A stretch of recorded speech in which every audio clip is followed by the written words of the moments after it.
सोनम रघुवंशी के भाई ने दिया अब तक का सबसे बड़ा बयान।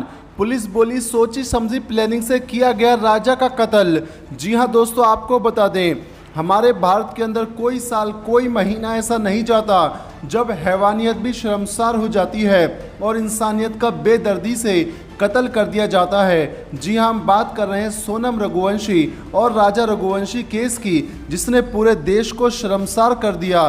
तो चलिए बताते हैं आपको इस केस की पूरी सच्चाई और इस केस के अंदर आया वो नया मोड़ जिसने सभी को चौंका दिया और इसी के साथ एक सवाल भी खड़ा कर दिया कि आखिर ऐसा क्यों होता है। आपको बता दें अब से तकरीबन एक महीना पहले 11 मई को राजा रघुवंशी और सोनम रघुवंशी की शादी मध्य प्रदेश के इंदौर में होती है।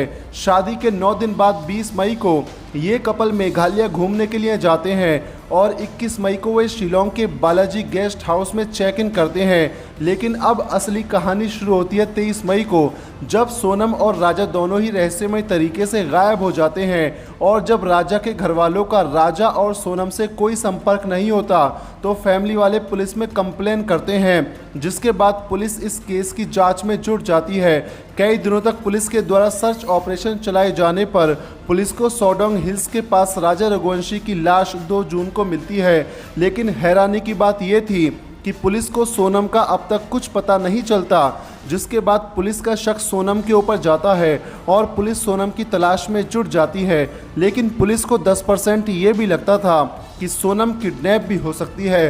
लेकिन 8 जून की रात को पुलिस भी हैरान रह जाती है जब सोनम अपने घर वीडियो कॉल करती है और बताती है कि वो उत्तर प्रदेश के गाजीपुर में है। और 9 जून को सोनम गाजीपुर के पुलिस स्टेशन में सरेंडर कर देती है, जिसके बाद पुलिस सोनम के प्रेमी राज कुशवाहा को भी अरेस्ट कर लेती है, जिसके साथ मिलकर सोनम ने अपने पति को मरवाया था। वहीं पुलिस अगले दिन उन हत्यारों को भी पकड़ लेती है जिन्होंने सोनम और राज के कहने पर राजा का कत्ल किया था। वहीं इस समय सोनम, राज कुशवाहा और तीनों हार्ड क्लास पुलिस की कस्टडी में है। ये केस हम सभी को दिखाता है कि कैसे प्यार, धोखा और लालच इंसान को गिरा देता है, जिसके बाद इंसान को ये एहसास नहीं होता कि क्या गलत है और क्या सही। आपको बता दें सोनम रघुवंशी के भाई ने यह बयान दिया है कि सोनम इस कत्लेआम में शामिल थी और सोनम को कड़ी से कड़ी सज़ा मिलनी चाहिए।